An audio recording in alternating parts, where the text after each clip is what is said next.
Ya pemirsa, Pengadilan Negeri Jakarta Pusat kembali menggelar sidang gugatan terkait keabsahan legalisir ijazah Joko Widodo dengan agenda mediasi ketiga. Sejumlah rektor UGM yang menjadi tergugat memilih tidak hadir.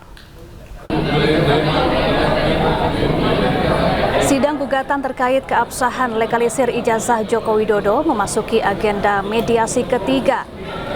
Dalam kesempatan ini, Rektor UGM Ova Amelia, Profesor Naim, dan Profesor Budiadi selaku tergugat 7 hingga 9 tidak hadir. Sikap mereka yang memilih absen baik secara offline maupun online dinilai tidak mempunyai itikat baik untuk menyelesaikan persoalan.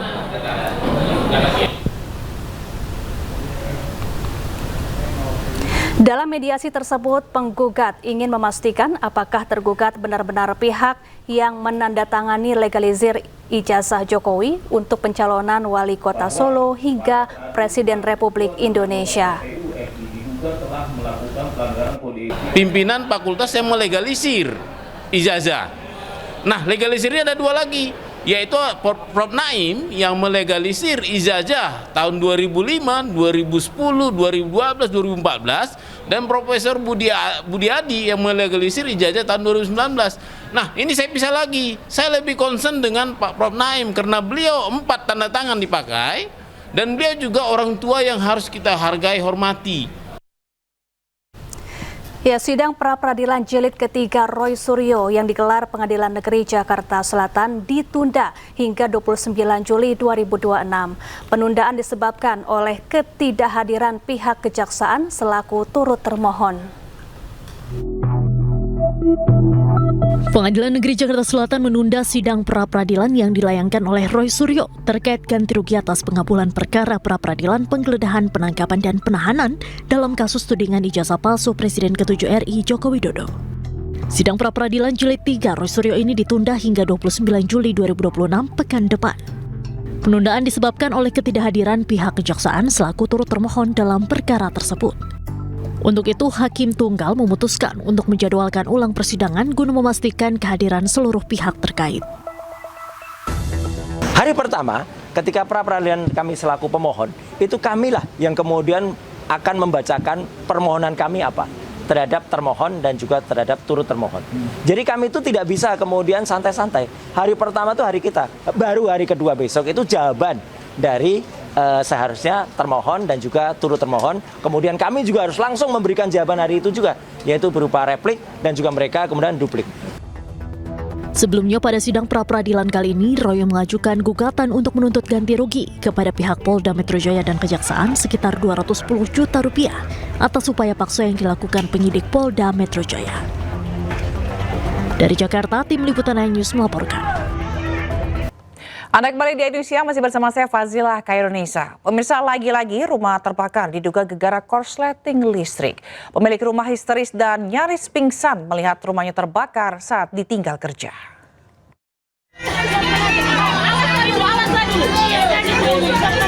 Satu rumah warga di Kecamatan Siantar Marihat, Kota Pemantang Siantar, Sumatera Utara ludes terbakar. Pemilik rumah histeris dan nyaris pingsan melihat rumahnya terbakar saat ditinggal bekerja. Untuk memastikan penyebab kebakaran, polisi melakukan penyelidikan. Namun dugaan sementara kebakaran disebabkan korsleting listrik. Kebakaran berhasil dipadamkan 1 jam kemudian dengan 6 unit mobil damkar Pemko Pematang Siantar. Tidak ada korban dalam peristiwa ini, namun pemilik rumah mengalami kerugian ratusan juta rupiah. Dari Pematang Siantar, Sumatera Utara, Dharma Setiawan, iNews melaporkan.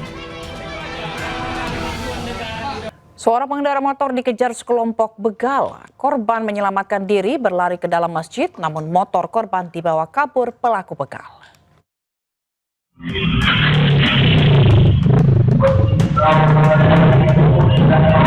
Dalam rekaman kamera pengawas, seorang pemuda pengendara sepeda motor terlihat terjatuh saat dikejar sekelompok begal di kawasan Pasar 2 Barat, Kecamatan Medan Marelan, Kota Medan. Kejadian bermula saat korban pergi bekerja melintas di kawasan tersebut pada dini hari. Di salah satu persimpangan, korban melihat 3 orang remaja diduga pelaku begal. Salah satu pelaku mengayunkan senjata tajam ke arah dirinya.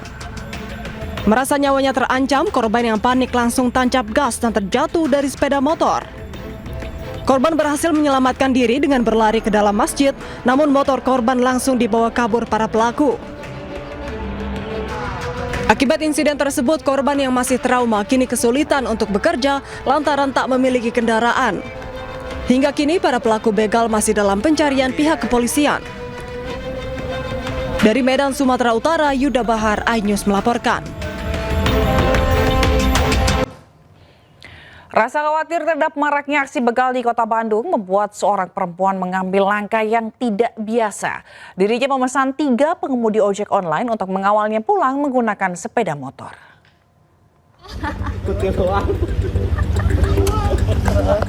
Iya, soalnya tadi habis ada yang dibegal, jadi ya Bandung lagi. Viral di media sosial, seorang wanita membagikan konten dirinya pulang malam dikawal 3 pengemudi ojek online dari wilayah Gudeg Utara menuju arah Pajajaran Kota Bandung.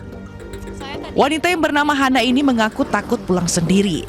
Pengalaman pahit temannya yang menjadi korban begal membuat Hana khawatir. Hal itu juga menimpa dirinya. Ia pun terpaksa memesan 3 pengemudi ojek online demi keamanannya sampai tujuan. Warganet juga menyayangkan minimnya aksi aparat serta pemerintah untuk memberantas aksi begal di Bandung Raya. 3 ojol, dan salah satu alasan pesan 3 ojol juga sebenarnya 1 ojol udah cukup, tapi saya pengen ojol yang lainnya juga aman gitu. Jadi ya istilah katanya saya nggak numbalin ojol lah gitu. Tapi sempat kepikiran kayak gitu sendiri, kenapa sih? Ya itu tadi sih Kak, karena supaya kan kalau kata pemerintah juga warga jaga warga ya. Jadi ya saya mikirin keselamatan ojol juga, terutama keselamatan saya. Kayaknya kan, ini benar bertiga, iya benar Kak. Saya juga kan bukannya apa-apa, bukan seujon atau apa ya, takutnya ya kan modus apa gitu kan, ya kan, nah gitu. Ya pengalaman pertama juga buat saya selama ngojol gitu, baru kali ini. Cuma kaget ya, awalnya kaget. Ya, kaget awalnya, duh ini gimana ya. Tapi saya dalam hati nurani, kasihan juga gitu kan. Kalau misalkan minta kawal berarti urgent gitu. Masyarakat berharap aparat lebih sering untuk berpatroli di jalan raya, sementara pemerintah dapat memperbaiki penerangan jalan umum agar dapat memberikan rasa aman kepada masyarakat saat beraktivitas pada malam hari. Dari Bandung, Jawa Barat, Ervan David, iNews melaporkan. Pemirsa, seorang pengantin pria terpaksa meminta bantuan petugas damkar karena kesulitan melepaskan cincin emas di jari tangannya usai melangsungkan ijab kabul di Goa, Sulawesi Selatan.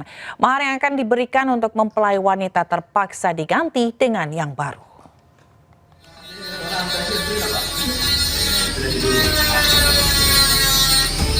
Dengan masih mengenakan busana pengantin, seorang pria di Goa, Sulawesi Selatan ini meminta bantuan petugas damkar untuk melepaskan cincin emas di jarinya. Sebelumnya, sang mempelai pria Muhammad Makbul baru saja melangsungkan ijab kabul. Namun, saat prosesi pasang cincin, ia memasang cincin milik mempelai wanita hingga tersangkut di jarinya lantaran kesempitan. Cincin terpaksa dipotong menggunakan gerinda dengan ekstra hati-hati agar tidak melukai jari tangan yang berlangsung hingga 1 jam. Kami baru saja melakukan evakuasi cincin terhadap pengantin laki-laki. Serombongan pengantin laki-laki datang ke kantor kami itu karena salah memasukkan cincin di jarinya. Cincin pengantin perempuan yang dimasukkan di jari tangan pengantin laki-laki sehingga itu sulit untuk dikeluarkan dan kemudian semakin membengkak. Jari tangan pengantin pria ini sempat bengkak karena sempitnya cincin. Namun karena kejadian ini, sang pengantin harus membeli cincin baru untuk mempelai wanita guna mengganti cincin yang sudah dipotong petugas damkar. Dari Goa, Sulawesi Selatan, Bukma, iNews melaporkan.